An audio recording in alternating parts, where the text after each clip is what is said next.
내 이름은 이금자. 올해 68살이다. 광주 양동시장에서 평생을 채소 장사로 버텨온 여인. 동네 사람들은 나를 늘 억척이라고 불렀다.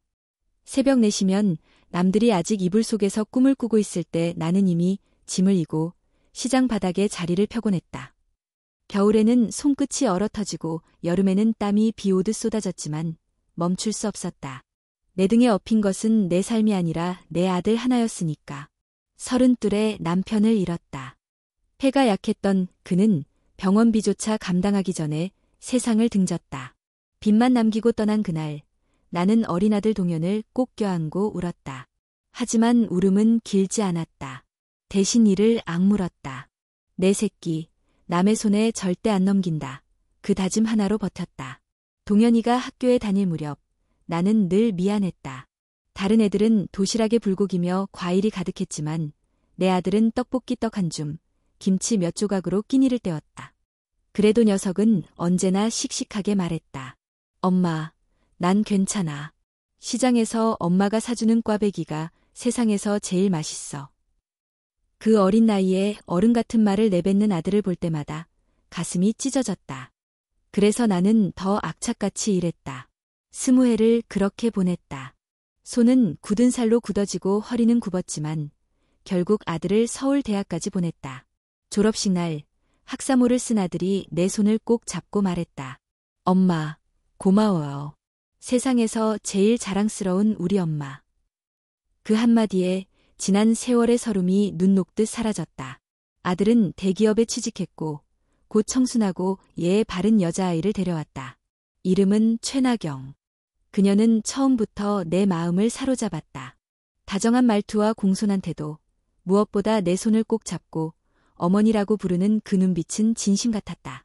딸이 없던 내게는 하늘이 내려준 선물 같았다. 나는 가진 것을 모조리 털었다. 전세 자금에 보태주고 대출까지 끼며 서울 마포에 아파트를 사주었다. 자동차도 장만해 주었고 결혼식 비용까지 모두 내가 감당했다. 누군가는 왜 그렇게 다 퍼주냐고 말했지만 내겐 그것이 당연했다. 내 새끼가 편히 사는 모습만 보면 내 인생은 충분했다. 결혼 후에도 나경은 나를 살갑게 챙겼다. 전화로 안부를 묻고 명절이면 함께 전을 부치며 웃었다. 나는 친구들에게 늘 자랑했다. 우리 며느리, 딸보다 낫다니까. 그러던 어느 날이었다. 시장 동료들이 여행 이야기를 꺼냈다. 금자씨, 이번에 제주도 가자. 평생 고생만 했으니 이제 본인 위에 좀 써. 나는 손사래를 쳤다. 내가 무슨 여행이야. 그 돈이면 아들 차나 바꿔주지. 그 말을 듣던 나경이 내 손을 잡았다. 어머니, 이번에는 꼭 다녀오세요. 저희가 용돈도 챙겨드릴게요. 어머니도 즐기셔야죠. 그 따뜻한 눈빛에 나는 마음이 풀렸다. 그래, 한 번쯤은 괜찮지 않을까? 여권을 만들고 평생 입어보지 못한 고운 옷도 샀다. 짐을 싸는 내내 웃음이 떠나질 않았다. 출발 전날 밤, 나는 잠을 이루지 못했다. 내일 모레는 며칠 동안 집을 비워야 한다는 생각에 자꾸만 아들 입맛이 떠올랐다. 그래서 새벽까지 부엌 불을 켰다. 갈비찜을 푹 삶고 잡채를 곱게 무치고 멸치볶음과 장조림, 그리고 내가 가장 자신 있는 김치까지 담갔다. 냉장고를 열자 반찬통이 가득 들어찼다. 허리는 끊어질 듯 아팠지만 마음은 뿌듯했다. 아침이 밝자 나경에게 전화를 걸었다. 아가, 내가 반찬해놨으니 꼭 들러서 가져가거라.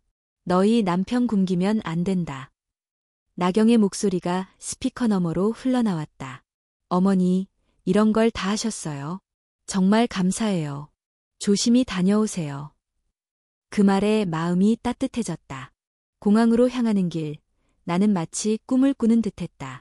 비행기 창문 밖, 구름 위로 쏟아지는 햇살이 황홀했다. 제주도의 바다는 푸르고 하늘은 거짓말처럼 맑았다. 관광버스 창가에 앉아 풍경을 바라보는 내내 속으로 중얼거렸다. 이제야 내 인생의 봄이 오는구나. 그러나 그때는 몰랐다. 내가 딛고 있는 이 땅이 천국이 아니라 곧 지옥으로 떨어질 입구였다는 것을. 여행 이틀째 밤이었다. 제주도의 바닷바람은 선선했고 숙소 창문을 열면 파도 소리가 자장가처럼 들렸다.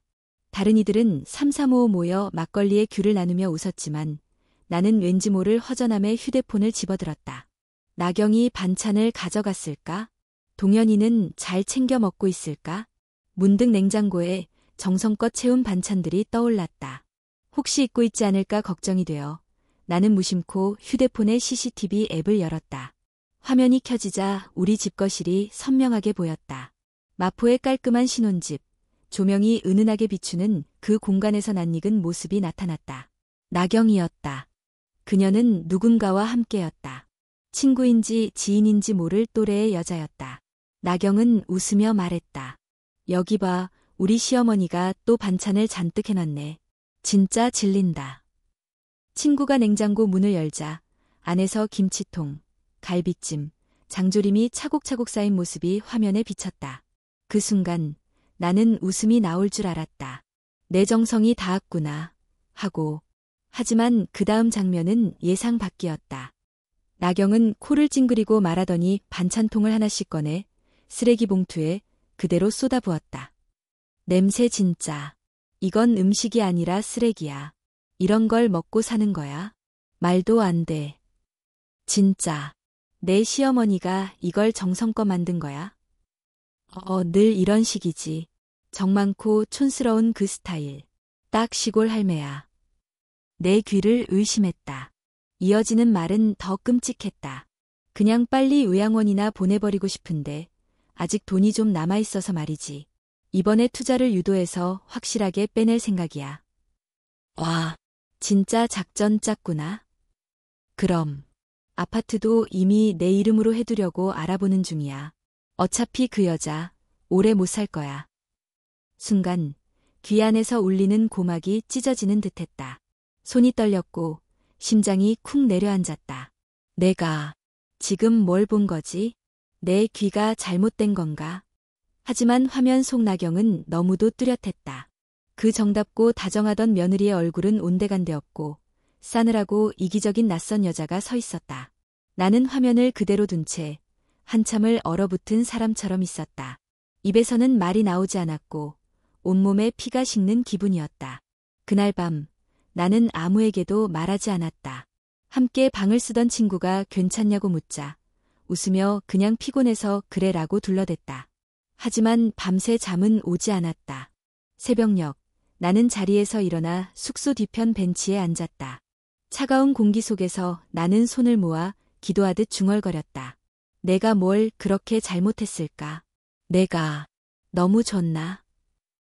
그리고 휴대폰 메모장에 편지를 썼다. 유서 같은 글이었다. 나경아, 내가 내게 뭐라 했든 나는 너를 진심으로 아끼고 사랑했다. 너를 딸처럼 생각했다. 내가 내 음식을 쓰레기라고 했을 때 내 마음도 쓰레기통에 버려졌다. 동현아, 너는 알았니? 아니면 모른 척한 거니? 나는 이 세상을 떠나도 후회하지 않지만 한 가지는 남겨두고 싶다. 내 인생이 헛되지 않았다는 걸. 하지만 글을 다 쓰고 나서 나는 휴대폰을 끄고 편지를 지웠다. 그리고 다시 다짐했다. 죽는 건 너무 쉽다. 나는 그렇게 끝내고 싶지 않았다. 내가 얼마나 참았고 얼마나 바보처럼 믿었는지 이제는 보여주고 싶었다. 내가 어떻게 살아왔는지를, 그들이 어떻게 나를 짓밟았는지를 나는 증명하고 싶었다. 다음 날 나는 조용히 광주로 돌아왔다. 아무에게도 알리지 않고 그냥 시장 사람들 사이로 다시 섞였다. 그들의 걱정 섞인 인사에도 나는 웃으며 대답했다. 잘 쉬고 왔어. 그래도 역시 일하는 게 편해.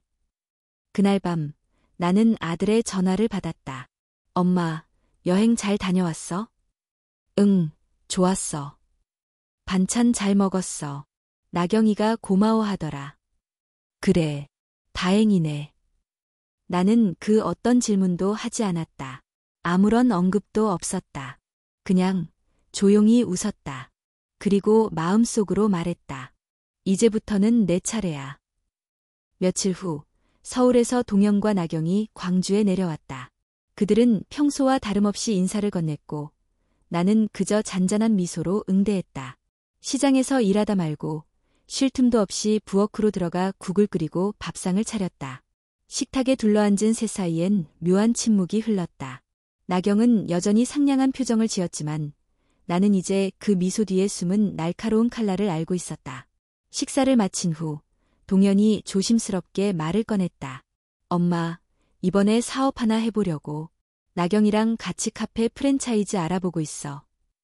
나는 말없이 고개를 끄덕였다. 초기 투자금이 좀 들어가는데 엄마가 조금만 도와주시면 나중에 수익 나면 바로 돌려드릴게. 나경이 곁에서 덧붙였다. 어머니, 그냥 투자라기보단 함께 하시는 거예요. 명의도 같이 하고 운영도 일부 맡으시면 좋겠어요. 나는 숟가락을 내려놓고 그들을 바라보았다. 그래, 카페라. 재미있겠네. 어떤 브랜드인지 자료 좀 보여줄래? 그들은 놀란 눈치였지만 곧 프레젠테이션처럼 준비한 서류와 자료를 꺼내어 설명을 시작했다.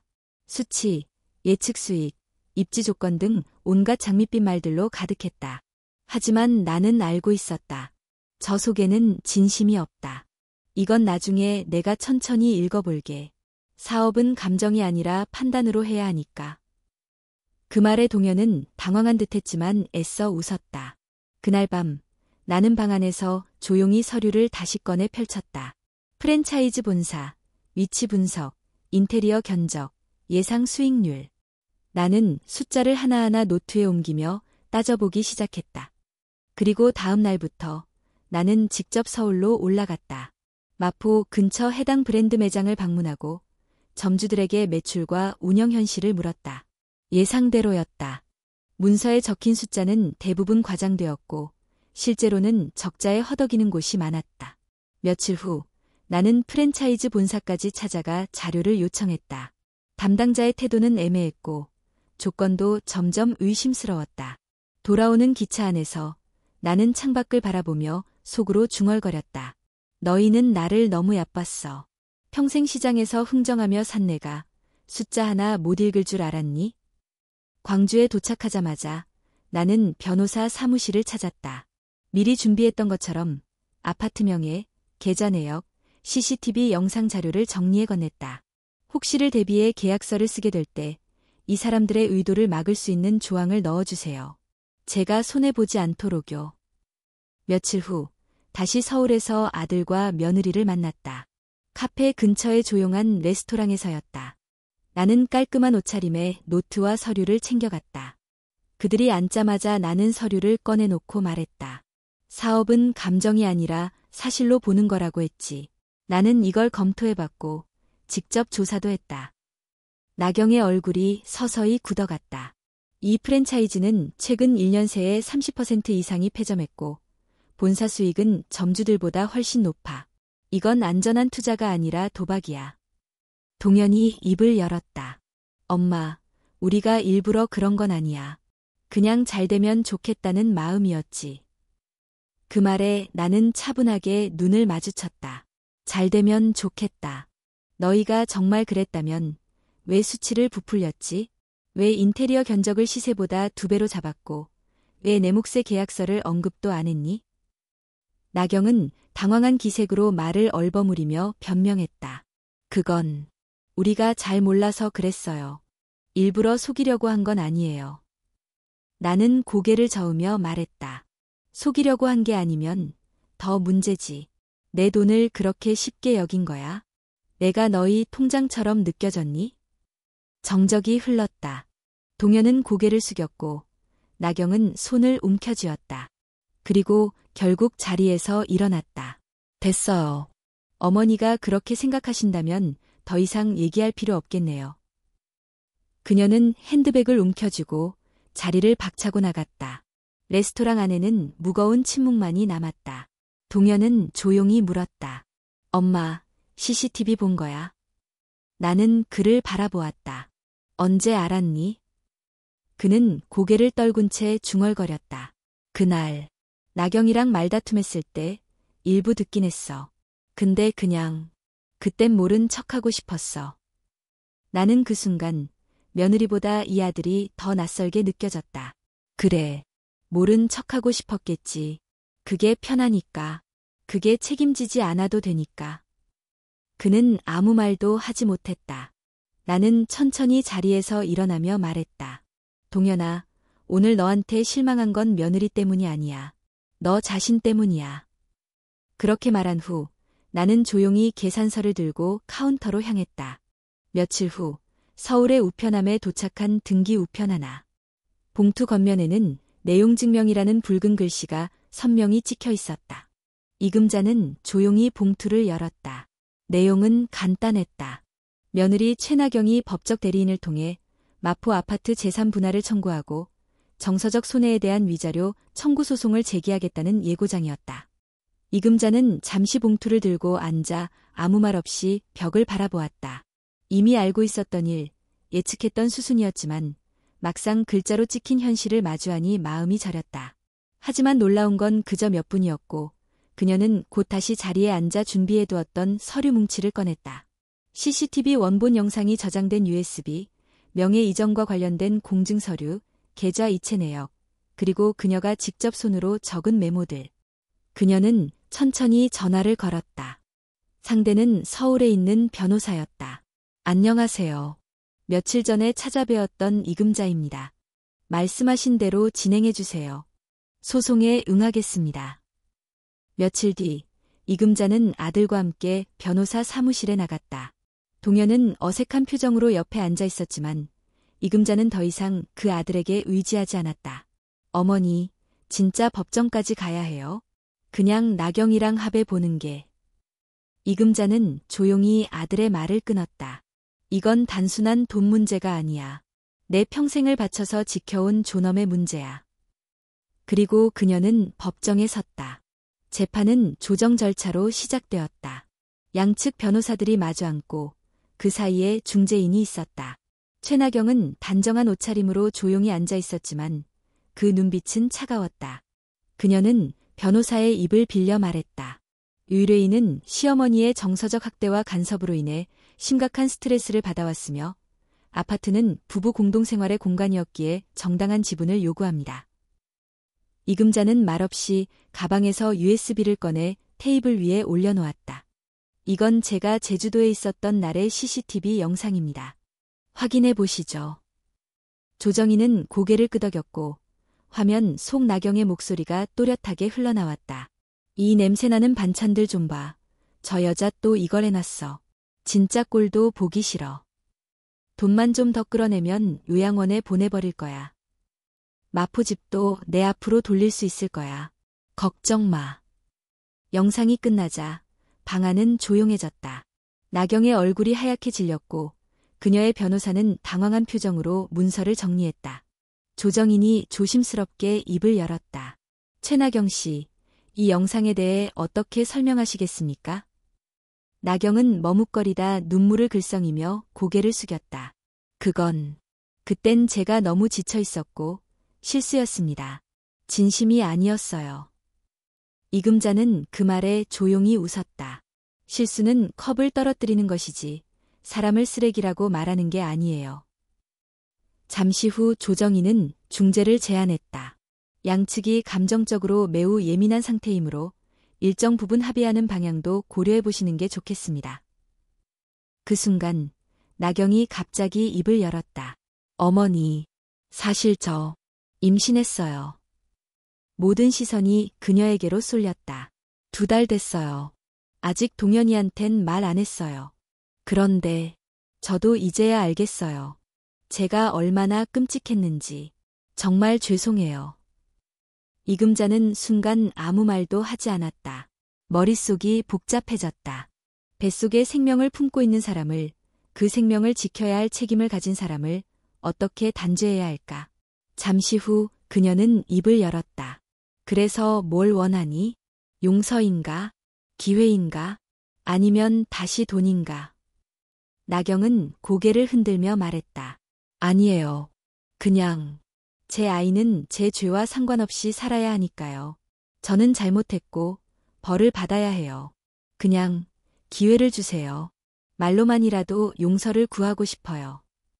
이금자는 그 말을 들은 후 차분하게 서류를 정리하고 자리에서 일어났다.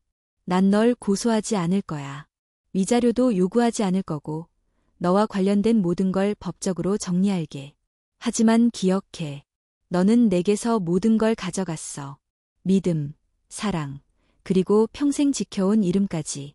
그걸 다시 되돌릴 수는 없어. 그리고 그녀는 조용히 재판장을 나섰다. 동현은 어찌할 바를 몰라 그녀를 따라 나섰지만 이금자는 멈추지 않았다.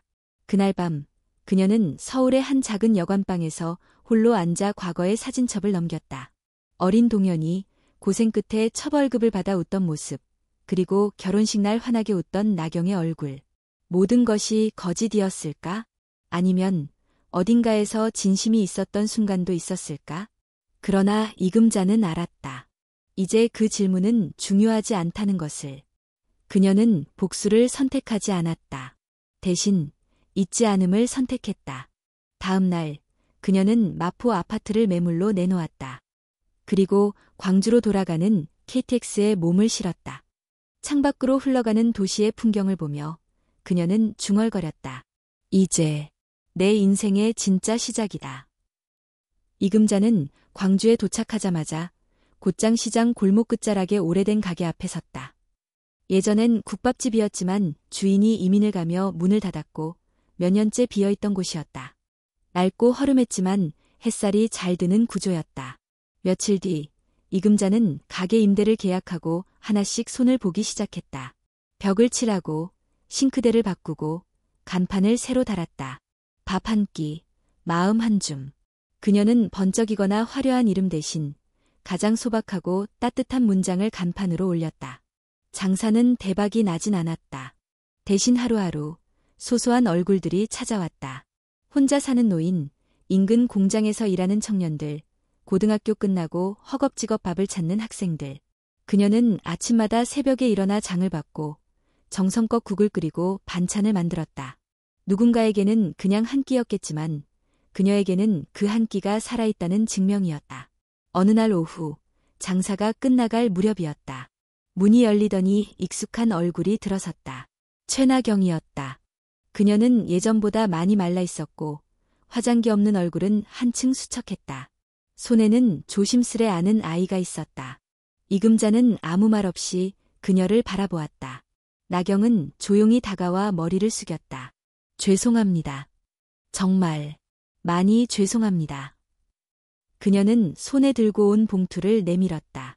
이건 그때 받았던 돈입니다. 하나도 쓰지 않았어요. 돌려드리고 싶었어요. 이금자는 봉투를 받지 않았다. 대신 아이를 바라보았다. 아직 말을 못하는 아기였지만 맑은 눈으로 세상을 바라보고 있었다. 애는 이름이 뭐니? 지후예요. 김지후. 아이의 이름을 들은 순간 이금자는 왠지 모르게 마음 한쪽이 뭉클해졌다. 밥은 먹었니? 아직이요. 그녀는 말없이 주방으로 들어가 밥을 푸고 따뜻한 된장찌개와 나물을 담아내왔다. 지후 앞에 작은 그릇을 놓고 나경 앞에도 반찬 몇 가지를 차려주었다. 먹어. 나경은 말없이 고개를 끄덕이고 밥을 떠먹기 시작했다. 아이는 엄마의 무릎 위에서 조용히 죽을 먹었다. 그 식탁에는 화해도, 눈물도, 말도 많지 않았다. 그저 조용한 밥숟가락 소리만이 울렸다. 하지만 이금자는 느꼈다.